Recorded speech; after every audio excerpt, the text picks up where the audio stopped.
शङ्करं शङ्कराचार्यं केशवं बादरायणं सूत्रभाष्ये कृतो वन्दे भगवन्तौ पुनः पुनः। ईश्वरो गुरुरात्मेति मूर्तिभेदविभागिने व्योमवद्व्याप्तदेहाय दक्षिणामूर्तये नमः। श्रीदक्षिणामूर्तये नमः। ओ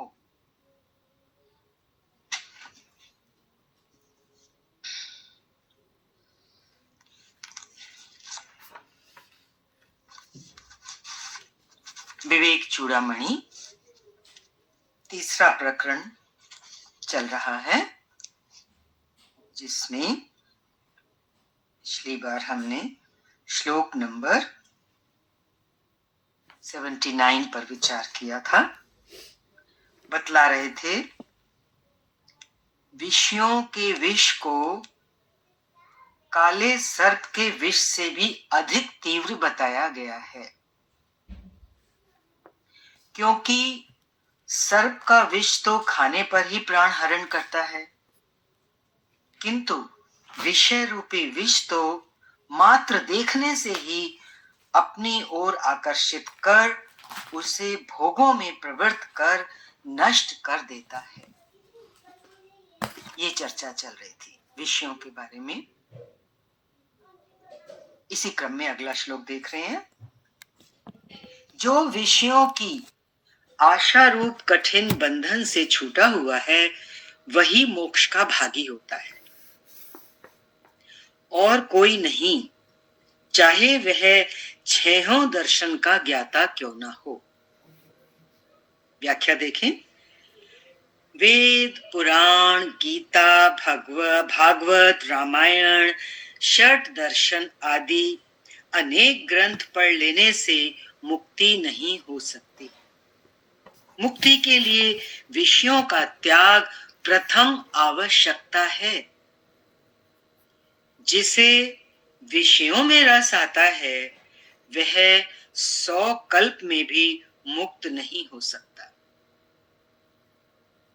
जिसे विषयों में रस आता है, वह 100 कल्प में भी मुक्त नहीं हो सकता, क्योंकि विषयों में आसक्ति रखना ही बंधन का कारण है।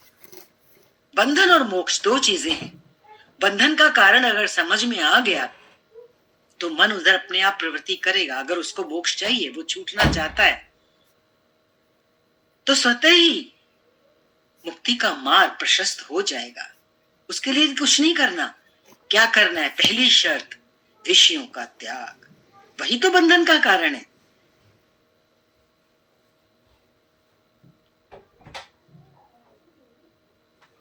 विषयों में आसक्ति रखना ही बंधन का कारण है, तथा निर्विषय होना ही मुक्ति है।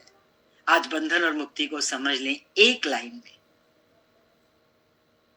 विषयों में आसक्ति रखना बंधन का कारण बतला रहे हैं, और निर्विषय होना, विषयों से ऊपर उठना, अनासक्त होना विषयों से, उनमें रस ना लेना, यही मुक्ति है। हम मुक्ति को क्या क्या समझ बैठे होते हैं। ऋषियों ने, मुनियों ने मुक्ति के लिए 100 वर्ष तक, कई 100 वर्ष तक तपस्याएं की, तब वो मुक्त हुए, ऐसा सुनते हैं ना, पढ़ते हैं। यहाँ क्या कह रहे हैं गुरुदेव? निर्विषय होना ही मुक्ति है। यही तो जीते जी मुक्ति है। यही तो आनंद है मुक्ति का, जो हम इस मनुष्य चोले को मिलने के बाद उसका लाभ उठा सकते हैं। मरने के बाद मुक्ति किसने देखी? अष्टावक्र गीता में अष्टावक्र ने राजा जनक द्वारा पूछे गए 3 प्रश्नों में सर्वप्रथम यही उत्तर दिया कि हे प्रिय, अष्टावक्र गुरु बोल रहे हैं राजा जनक के प्रति, हे प्रिय, यदि तू मुक्ति चाहता है तो विषयों को विष के समान छोड़ दे। किसी भी विषय की तरफ मन आकर्षित जिस समय हो, तो क्या एकदम याद दिलाएं अपने आप को, ये तो जहर से भरा हुआ प्याला है जिसका पान करना चाहता है तेरा मन। याद दिला दें अपने आप को, जहर जहर की तो एक बूंद ही इंसान को मार देती है? और ये तो भरा हुआ प्याला है विषयों का। क्या बोल रहे हैं अष्टावक्र जी? यदि तू मुक्ति चाहता है तो विषयों को विष के समान छोड़ दे।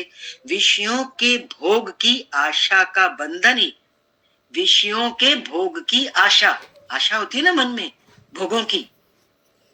किसके भोगों की? विषयों के भोगों की। विषयों के भोगों की आशा का बंधन ही सबसे कठिन बंधन है।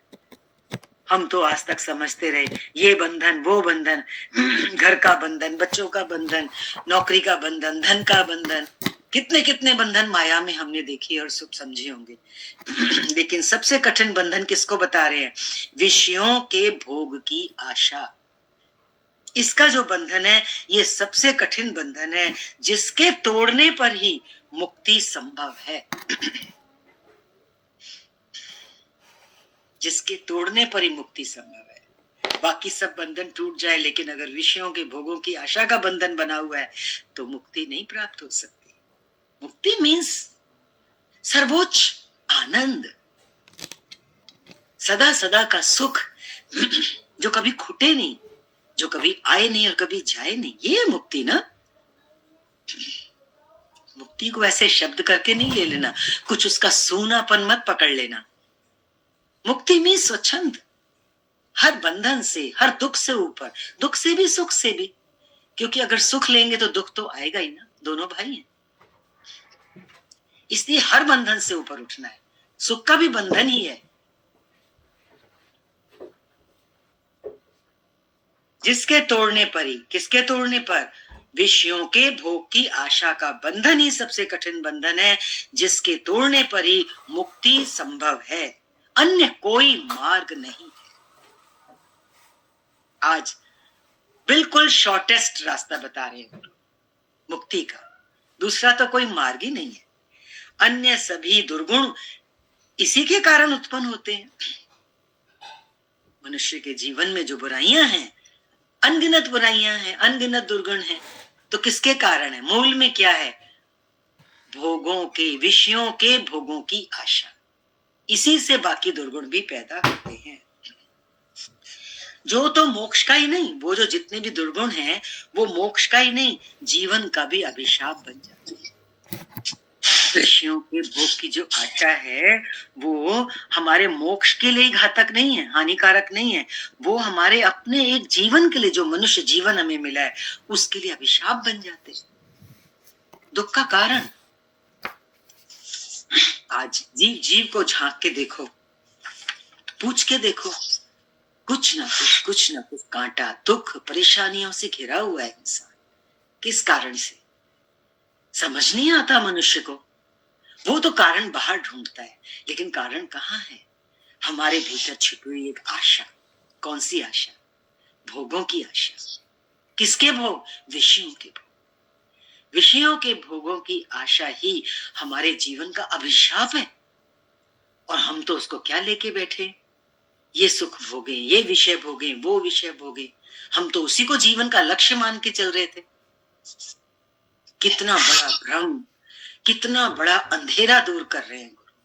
कितना तमसो मां ज्योतिर्गमय, हे मां मुझे अंधकार से, तमस मीन्स अंधकार से, ज्योतिर प्रकाश की ओर ले चलो। कौन सा अंधकार है?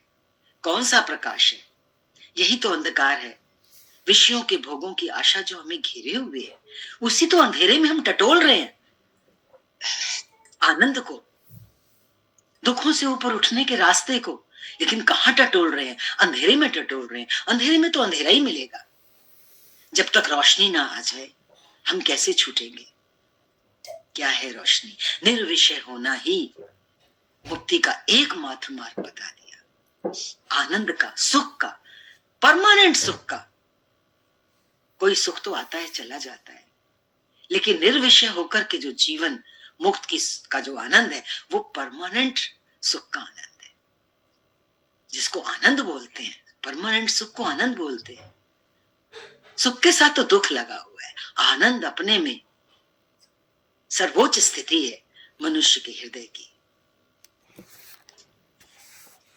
अगला श्लोक इसी क्रम में, संसार सागर से पार करने के लिए उद्यत हुए, जो परिश्रम कर रहे हैं लोग संसार सागर से पार होने के लिए, क्षणिक वैराग्य वाले मुमुक्षुओं को, क्षणिक वैराग्य, कोई दुर्घटना हुई, कोई ट्रेजेडी होती है लाइफ में, तो उस मोमेंट वैराग्य आ जाता है संसार से, क्षणिक वैराग्य।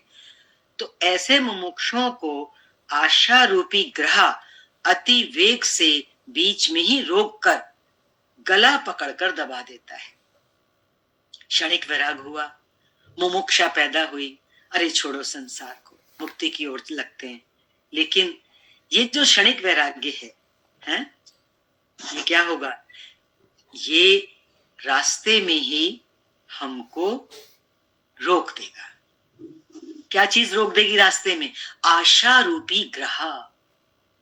संसार सागर बोला ना, सागर में क्या होते हैं? ग्रह, मगरमच्छ, जो साबुत जिंदा ही निगल जाते हैं मनुष्य को। हमारे भी चारों तरफ, हम भी तो संसार सागर में बैठे हुए हैं, तो कौन से ग्रह हमारे चारों तरफ निगलने के लिए तैयार है? आशा रूपी ग्रह। तो जो क्षणिक वैराग्य लेता है मुमुक्षु, किसी कारण से ऐसा हुआ, संसार फीका लगने लग गया, बोला चलो अब मुक्ति के रास्ते लगते हैं, तो वो तो रास्ते में लुढ़क जाएगा, क्योंकि कहीं ना कहीं फिर उसको आशा घेर लेगी, निगल लेगी। इसी को कह रहे ना, गला पकड़कर दबा देता है आशा रूपी ग्रह। इसी की व्याख्या देखते हैं, मुक्ति के लिए वैराग्य प्रथम शर्त है। मुक्ति के लिए वैराग्य, जब ये वैराग्य शब्द आता है हम थोड़ा रुकते हैं, पॉज लेते हैं। कभी हमारे प्यारे जो प्रेमी बैठे हुए हैं, इसको कुछ सूना करके ना ले ले, सावधानी। वैराग्य जीवन में सूनापन नहीं लाता है। वैराग्य एक ऐसी चीज है जो हमें अपने आप को, हमारे जीवन को समझने में बहुत सहायक होती है, हमारी वैराग्य की स्थिति। अब ये लगेगा कि वैराग्य क्या हमको लेना है? वैराग्य नहीं, वैराग्य कोई बन के लेने की चीज नहीं है। ये एक ऐसी स्थिति है जब हम प्रेम में, शौक में, ज्ञान के रास्ते चलते हैं, किसी की शरणागति ले लेते हैं, गुरु को अपना बना लेते हैं, प्रभु से प्रीत हो जाती है, तो जीवन के किसी पड़ाव पर आकर महसूस होता है कि वैराग्य कब मुझे हो गया, मुझे लेना नहीं पड़ा। असली वैराग्य तो वही है, कुछ छूटे मुझे तो पता ही ना चले। तभी तो वो जिसके प्रति राग होता है वो ग्रह मुझे निगलेगा नहीं, क्योंकि वो स्वतः हुआ है वैराग्य मेरा। वो चीज मेरी स्वयं छूटी है। जो खुद से छूट जाए तो उसको तो पाने की कभी इच्छा होती ही नहीं है, बहुत स्वाभाविक वे में। तभी कहते हैं ना, ये रास्ता बहुत धीमी गति से चलने का है। इसीलिए धीमी गति बोला ना, धीरे धीरे धीरे धीरे अपने आप काम होता रहे तो पता ही ना लगे। स्लो डोज, उसमें बहुत सहज स्थिति बनी रहती है। कभी अंदर में उदासी नहीं छाएगी कि अरे मेरा संसार छूट गया। अरे कहाँ छूटता है संसार? संसार अपना काम अपने आप करता रहता है, हम अपनी मौज में आ जाते हैं। तो कद्र करनी है इस ज्ञान की, इस वैराग्य की, इस वैराग्य की। जो हमने समझा था उसको छोड़ना है, नए वे में समझना है। तो क्या कह रहे हैं? मुक्ति के लिए वैराग्य प्रथम शर्त है। सभी प्रकार की अनात्म वस्तुओं के प्रति आशा, आसक्ति, कामना, वासना, तृष्णा आदि से मुक्त होना ही वैराग्य है। फिर गिन लीजिए एक बार, सभी प्रकार की अनात्म वस्तुओं के प्रति। सबसे पहले तो एक बार फिर दोहरा लीजिए, क्योंकि यहाँ पे अनात्म वस्तुओं के लिए ही सारा बता रहे हैं। तो अनात्म वस्तुएं पीछे चली थी जब शरीर के निर्माण की बात हुई थी। अनात्म और आत्म, अनात्म वस्तुएं सभी जड़ है, आत्मा ही एकमात्र चेतन है। तो हमारी जो आसक्ति, जो आशाएं, जो राग है, वो किसके प्रति है? वो जड़ वस्तुओं के प्रति ही तो है। जब हमारा विवेक जाग जाता है तो हम इस बात को समझ लेते हैं कि हमारा सारा आकर्षण जड़ की तरफ है। जड़ हमें क्या दे सकता है? सोचो, कभी जड़ से हमको सुख मिल सकता है? लकड़ी, लोहा, पत्थर, ये हमें सुख दे सकती है चीजें। जहां जहां भी प्रवृत्ति हो वहां खोज के लाना है। आशा की, भोग की प्रवृत्ति हो जहां, क्या खोजना है? अरे ये क्या चीज है जिसमें मेरा मन जा रहा है? ये आत्म है कि अनात्म है? अगर वो अनात्म है, क्योंकि हमने समझ लिया, तो अपने आप को उस मूर्खता से ऊपर करेंगे ना। अरे इस अनात्म वस्तु में मैं क्यों जा रहा हूं? ये तो मुझे सुख नहीं दे सकती, जड़ वस्तु तो मुझे सुख नहीं दे सकती। अनात्म वस्तुओं के प्रति आशा, फिर आसक्ति, उसकी इच्छा, कामना, फिर भोगते भोगते उसकी वासना हो जाती है। वो इतना दृढ़ हो जाता है, उसकी वासना पूरी नहीं होती तो उसकी तृष्णा बनी रहती है, एक उम्मीद बनी रहती है, ये चीज मुझे मिले और मैं इसको भोगूं। इन सब चीजों से मुक्त होना ही वैराग्य है।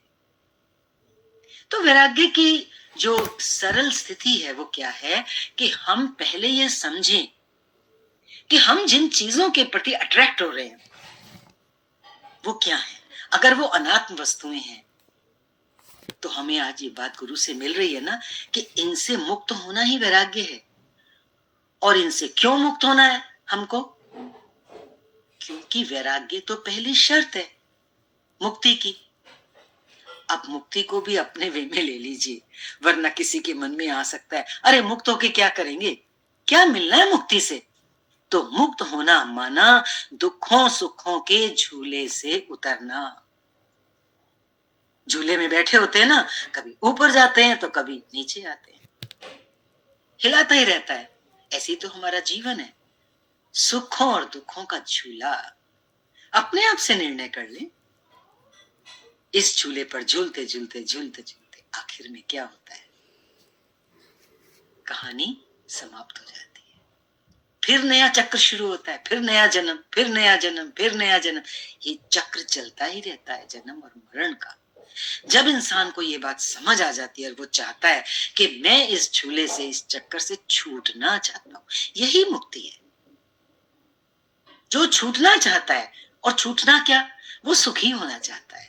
सुख कौन सा? परमानेंट सुख।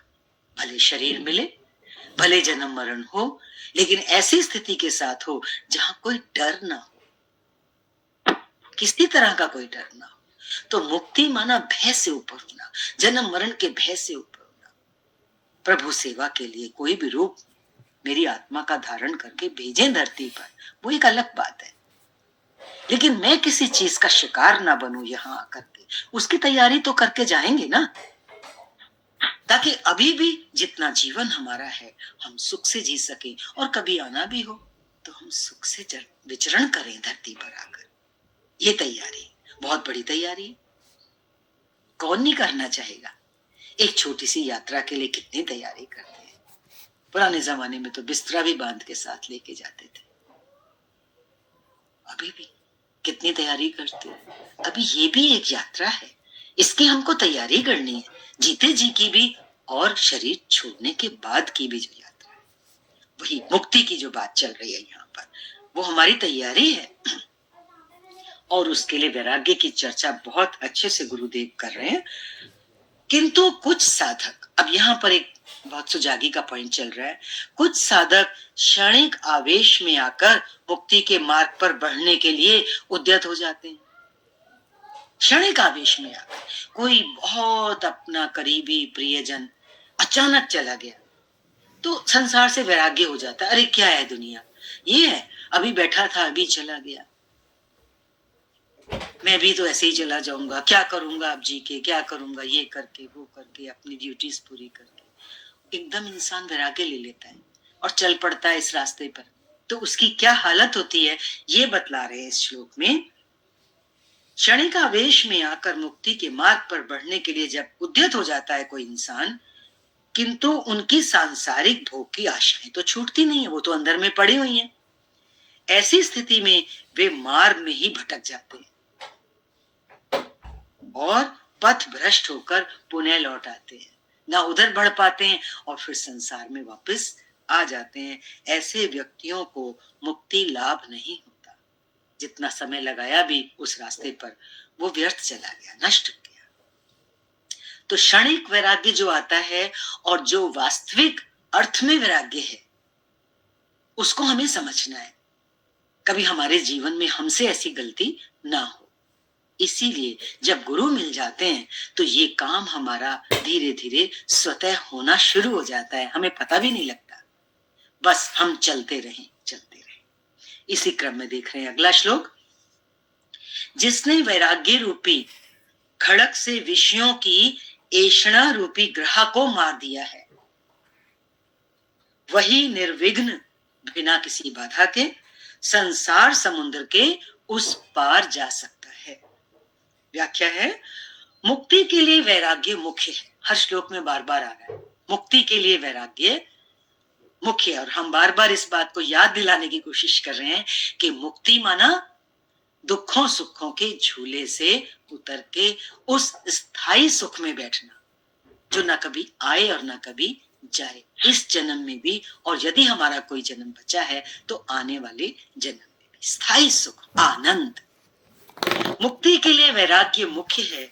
ये वैराग्य ऐसा होना चाहिए जिससे सभी प्रकार की सांसारिक आशाओं को समाप्त किया जा सके। आशाएं, देखो वैराग्य को समझने के लिए यहाँ पे आशाओं पे बहुत जोर दिया जा रहा है। सभी प्रकार की आशाओं से छूटना है, क्योंकि विषयों के भोग की आशा, तो जड़ में क्या है? आशा। और ये विषयों के भोग की आशा ही जड़ है किसकी? हमारे बंधन की। और बंधन से छूटना, दूसरी तरफ क्या प्राप्त होता है? वैराग्य। तो ये जो आशा है इसको समझ लीजिए। जिसने सभी प्रकार के सांसारिक आशाओं को समाप्त किया जा सके। मुक्ति के लिए वैराग्य मुख्य है।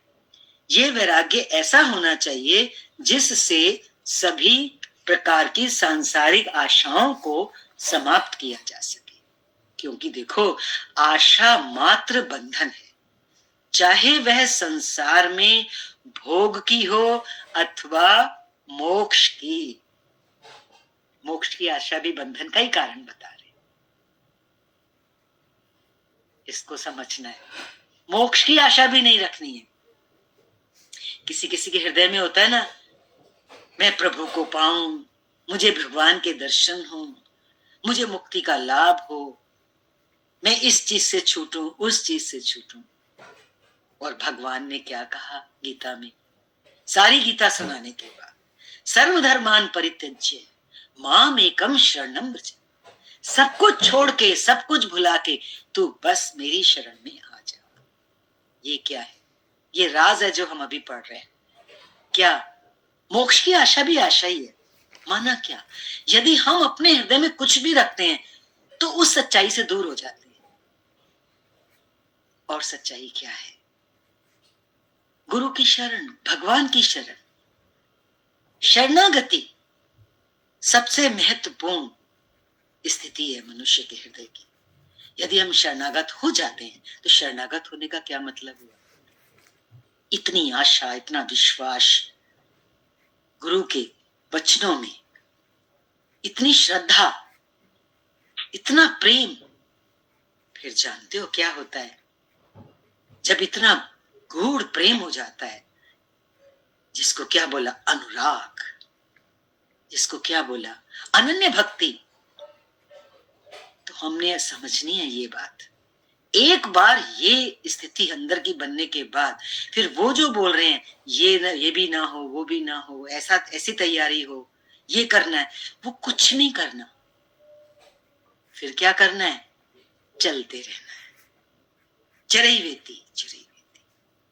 फिर गुरु की, उस प्रभु के प्रेम की गांठ बांध के, उसके पल्ले से पल्ला अपना बांध के फिर तो सिर्फ चलते रहना है, चलते रहना है, चलते रहना है। ना बाएं देखना है, ना दाएं देखना है, किसी तरफ भी नहीं देखना। बस रास्ता पकड़ा है तो चलते जाएं, चलते जाएं।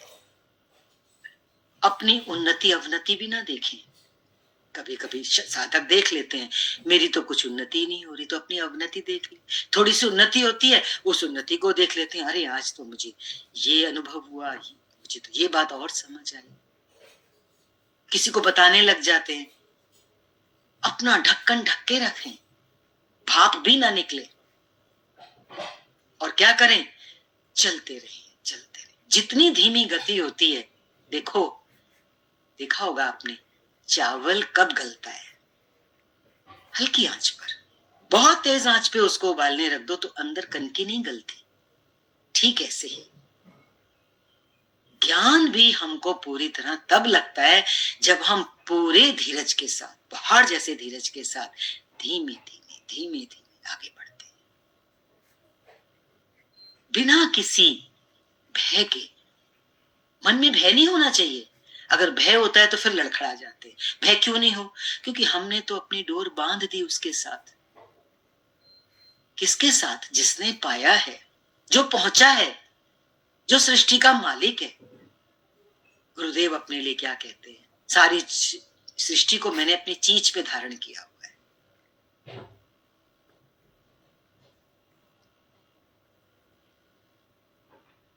मुक्ति के लिए वैराग्य मुख्य है। ये वैराग्य ऐसा होना चाहिए जिससे सभी प्रकार की सांसारिक आशाओं को समाप्त किया जा सके। आशा मात्र बंधन है, चाहे वह संसार में भोग की हो अथवा मोक्ष की हो। आशा के आलंबन से मुक्त होना ही मुक्ति है। आशा का आधार नहीं लेना, सहारा नहीं लेना। यदि स्वर्ग प्राप्ति एवं मोक्ष की आशा लेकर वैराग्य ग्रहण किया जाता है तो वो सच्चा वैराग्य नहीं है। सभी प्रकार की आशाओं से मुक्त होना ही मुक्ति है।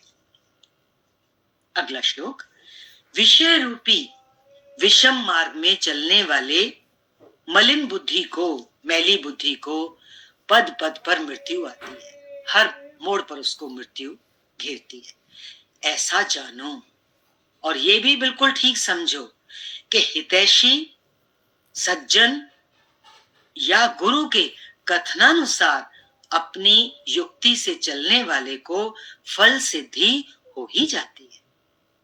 व्याख्या देख लीजिए, जो साधक बिना विषयों का त्याग किए इस मुक्ति रूपी विषय मार्ग, विषम मार्ग पर, मुक्ति रूपी विषम मार्ग, विषम बता रहे हैं इस मार्ग को, कठिन, इतना आसान नहीं है, तभी तो शरणागति की जरूरत है। हम स्वयं नहीं पार कर सकते इस रास्ते को। जो साधक बिना विषयों का त्याग किए इस मुक्ति रूपी विषम मार्ग पर चलता है उसकी दुर्गति अवश्य होती है तथा उसे अनेक बार जन्म एवं मृत्यु के चक्र से गुजरना ही पड़ता है। इसलिए क्या जरूरी है, गुरु के कथनानुसार उसे मुक्ति मार्ग पर चलने के लिए और फिर अपनी युक्ति से चलने पर ही मुक्ति रूपी फल की सिद्धि होती है। गुरु के कथनानुसार और फिर अपना विवेक लगाकर अपनी युक्ति से इस रास्ते पर चलते हैं तो मुक्ति रूपी फल प्राप्त होता है। इसी क्रम में अगला श्लोक, यदि तुझे मोक्ष की इच्छा है, गुरु कह रहे हैं साधक से, तो विषयों को विष के समान दूर ही से त्याग दे। विषयों के नजदीक भी नहीं जाओ, दूर से ही त्याग दे और संतोष, दया, क्षमा, सरलता, शम और दम, ये सब सुने हुए हैं आपने। शम और दम को अमृत के समान नित्य आदर पूर्वक सेवन कर। माना जो ये चीजें गुरु ने हमें बताई हैं, पकड़ाई हैं, इनकी साधना करें, इनका सेवन करें। मुक्ति के लिए विषयों का सेवन ही सबसे बड़ी बाधा है। इनको त्याग कर अर्थात समस्त प्रकार के भोग पदार्थों के प्रति राग एवं आसक्ति का त्याग करके, भोगों में तो राग और आसक्ति का त्याग करना है, लेकिन साथ साथ क्या क्या सेवन करना है? संतोष, दया, क्षमा, सरलता, शम और दम आदि का सेवन करना चाहिए। तो हमारे जीवन की स्थिति किन तत्वों पर हो उनको बताया। एक बार फिर देख लें, जीवन में क्या आए, क्या ग्रहण करें? संतोष, दया, क्षमा, सरलता, शम और दम, यही अमृत का मार्ग है। हैं, विषयों की आशा का त्याग और ये जो सद्गुण बताए, जो अमृतत्व हैं, इनको ग्रहण करना है। यही अमृत का मार्ग है। इसी सूत्र को अष्टावक्र जी ने अष्टावक्र गीता में इस प्रकार दिया है। वहां अष्टावक्र जी राजा जनक के प्रति क्या बोल रहे हैं? हे प्रिय, यदि तू मुक्ति चाहता है तो विषयों को विष के समान छोड़ दे और क्या ग्रहण कर? क्षमा, आर्जव, आर्जव बोलते हैं सरलता को, सिंपल हार्टेड हो जा, सरल हृदय का बन जा, दया, संतोष और सत्य को अमृत के समान सेवन कर। यह अष्टावक्र के पहले प्रकरण में ही आया है, दूसरे श्लोक में। एक बार फिर सुनेंगे इसको। अष्टावक्र जी राजा जनक के प्रति जो कह रहे हैं कि यदि तू मुक्ति चाहता है, अमृत का मार्ग चाहता है, तो क्या करना है? यदि तू मुक्ति चाहता है तो विषयों को विष के समान छोड़ दे और क्षमा, सरलता, दया, संतोष और सत्य को अमृत के समान सेवन कर। हरिओम शांति। ओम पूर्णमदः पूर्णमिदं पूर्णात् पूर्णमुदच्यते पूर्णस्य पूर्णमादाय पूर्णमेवावशिष्यते। ओम शांति शांति शांति।